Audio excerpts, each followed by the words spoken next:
ፕሮሰስ ምንም ማውቀው ነገር የለም። በተከማለት ከዚህ በኋላ ኮንዶሚኒየም ትልቅ ፈልጋለሁ። ምንድን ነው የምታወሪው? ወንድሜ ዳኒ ችግር ውስጥ ስለነበረ ለምን ፍግም አይልም? ዳኒ አይዞህ፣ ማርያምን በጣም ያሳዝናል። ናቲ እንደዛ መሆኑ ማለት ነው።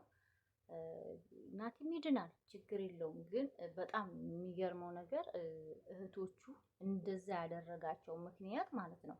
እኔ እውነቴን ነው የምላችሁ፣ የናቲ ህመም ብቻማ አይመስለኝም። የናቲ ህመም ብቻ አይመስለኝም። እንደውም ይሄው እንዲታመምና እንዲወድቅ ያደረጉት ተልኮ ያላቸው ነው የሚመስለው። ምክንያቱም ካያችሁ ዳኒን ፍግም ይበል ነው ያለችው። ዳኒን ነው እንግዲህ አንተነ ምናምን እያሉ እንግዲህ ያው መደገም አይሆንብኝና ይቅርታ አድርጉልኝ ውድ ቤተሰቦቼ፣ እንደዛ ሲፎክሩ የነበረው በዳኒ ላይ ነው። ምንም አያውቁትም። እቺ ነፍሰ ጡር ተብዬዋ ራሱ ፍቅረኛ ነኝ ተብዬዋ ራሱ አታውቀውም። ግን ዳኒ ላይ ነው ቂም ይዛ የመጣችው። እንዴት ነው ይሄ ተልኮ ነገር የሌለው? በደንብ ነው ተልኮ ያለው። ምክንያቱም ዳኒንም አይምሮን ለመንካት እና በቃ ዞሮ ዞሮ እንዲነጣጠሉ ነው እቅዳቸው እንጂ ናቲ በአንድ ጊዜ በእነሱ መተው እንደዚህ በማለቱ እንደውም ካስታውሳችሁ ምን እየተካሄደ ነው ከኋላ እስከሚል ድረስ ማለት ነው መተው እንደዛ እንትን ሲሉ በጣም ነው እንትን የሚለው። እናትየዋ ካቅሟ እንኳን ልጅሽ እኮ ሴቷ ጠፋች ስትባል ምንድን ነው ያለችው? ምንም አልመሰላትም። ኧረ እስኪ ዘኝ ሲላት ዳኒ ምን አለች? ወይኔ በምን ልጅ እዘኝ ተብለሽ ነው እንዴ ለልጅሽ የምታዝኝ? የሆነ በቃ ግን የናቲ ህመም እንዳለ ሆኖ እነሱም የሆነ ተልኮ አላቸው። ተልኮ በደንብ ነው ያላቸው። ምክንያቱም በአንድ የመተው ዳኒን ወንጅለው ወንድማችን እንደዚህ ነው ብታስቡ እኮ ትንሽ ቢያንስ ለዳኒን ለወንድማቸው ቢያስቡ ለዳኒን ማሰብ ነበረባቸው። በነገራችን ላይ አንዳንድ ሰው ለቤተሰቡ ያላሰበ ሰው፣ ለውጭ ሰው ያላዘነ ሰው ለሚያው በቃ ለሰው ልጅ አይደለም ለእንስሳ ማያዝን ሰው ለቤተሰቡ ማያዝ። ምክንያቱም ጭካኔ በውጭ በቤተሰብ ላይ የሚመጣ በውጭ ብቻ አይደለም። ጨካኝ ከሆናችሁ ሁሉ ላይ ነው ጨካኝ የምትሆኑት። ውስጣችሁ ግን ሩህሩህ ከሆነ ለሁሉም ነው ሩህሩህ። አመለካከታችሁ ይለይ እንጂ የውስጣችሁ ጭካኔ ግን ሁሉ ላይ ነው የሚሆነው። እና ምን ልላችሁ ነው፣ በጣም ነው እኔ ያዘንኩት የነሱ እንደዛ መሆን ሳያንስ እንደገና ደግሞ የናቲ ነገሮች መባባስ። እነሱ እንደዛ ባይሆኑ የናቲ እንደዚህ እሱም አይወድቅ እንደዚህ ሆስፒታል የማይገባ ለምን ስቲል ደህና ነው ወይ ቀስ በቀስ እንትን ይላል። ግን እነሱ እዛ መተው በቃ እኚህ ሲሉ ሁሉም እህቶቹ እንደዛ ምን እየተፈጠረ ነው ይላል፣ ይጨናነቃል። ሞር ሲጨናነቅ ለዚህ ይዳረጋል ማለት ነው። ጭንቀት ራሱ ከያዛችሁ በሽታ በላይ ዶክተሮች የማያውቁት የጭንቀት አስቀያሚ በሽታ የለም። ጭንቀት ማለት በጣም መጥፎ ጎጂ እንዳለ የሰውነታችን አካል የሚያዛባ፣ እውነቴ ነው። ዶክተሮች እንኳን መድኃኒት የማያገኙለት በሽታ ነው ጭንቀት ማለት። እውነቴን ነው የምላችሁ። ስለዚህ እነሱ እዛ ጋር ምንም ባልታሰበ መንገድ መጥተው ዳኒን እንደ ወንጀለኛ አድርገው ዳኒን እስከ መግደል ደርሰው ሆይ ሆይ ብለው እንደገና ታያችሁ ወንድማቸው ፊት ዳኒ ሊወጉትም ነበር። ወንድማቸውን ሲያው ካዲያ ናቲ ምን ይሰማዋል? ይደነግጣል። በዛ አለበት በተባለው በሽታ ላይ ተጨማመረ፣ ለዚህ ዳረጉት። አሁን ዞሮ ዞሮ ምንም ወለዳኒ በዳኒ ሊያምሃኙ ማለት ነው። ኤኒዌይ ግን ወጣም ወረደ ያን አንተን ብቻ አይደለም የዳኒ የናቲ መታመም ብቻ አይደለም፣ የናቲ እንደዚህ መሆን ብቻ አይደለም እንደዚህ ያደረጋቸው። የሆነ ተመከሩት ነገር አለ፣ እኛ እንረዳችኋለን፣ ዳኒና ናቲ ለዩዋቸው፣ ናቲ ሄዱ ልጅ የሆነ ጥላት እኮ ሲገባ ልክ እነ ጀግኖቻችን አጣርተው እንደሚገቡት ሁሉ ጥላትም ገብቶ ነው ምንድነው ምክንያቱ ምናምን አንብሎ ማለት ነው።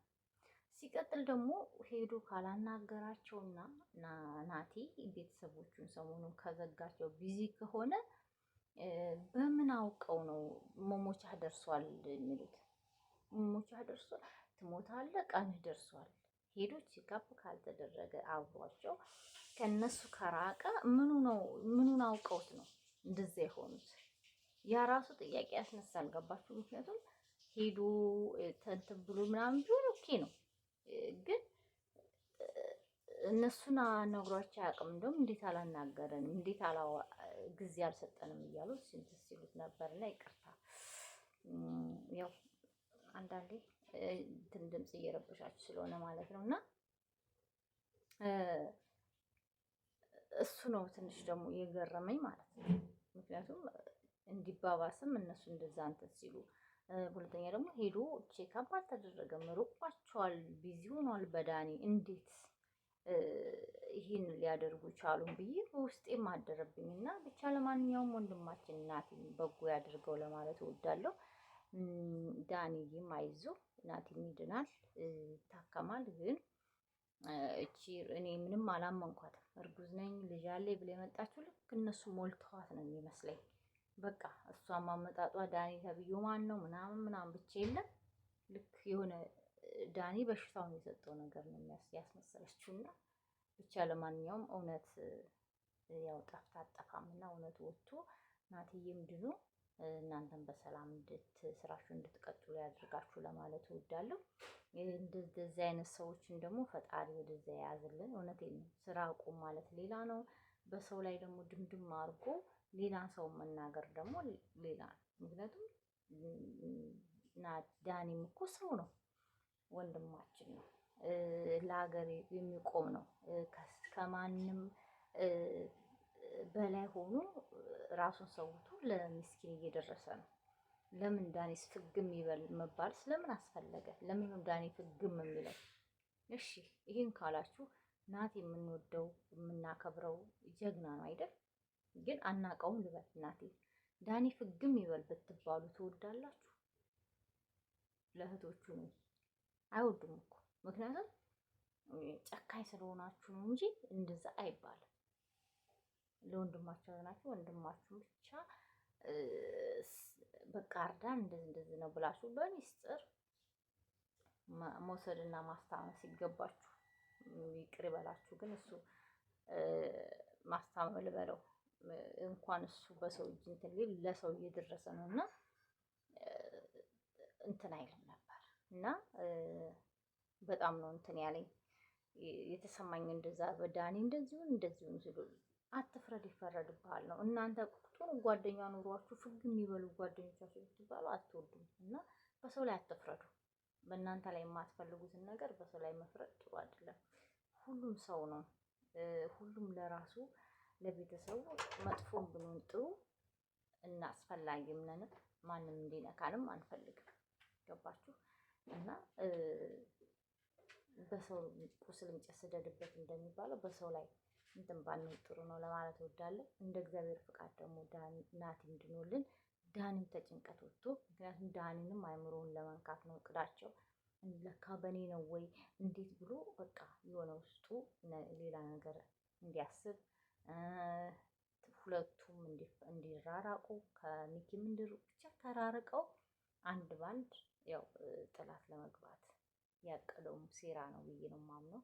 ምክንያቱም ይሄ ናቲማን ብቻ ስላልመሰለኝ ነው። እንግዲህ ቅርታ ውድ ቤተሰቦቼ፣ በተረፈ ከልብ ነው የማመሰግነው ለምታበረታቱኝ። ላይክ፣ ሰብስክራይብ ያደረጋችሁ ከጎኔ ላላችሁ ሁላችሁም ከልብ አመሰግናለሁ። በስደት ምንም አይንካችሁ።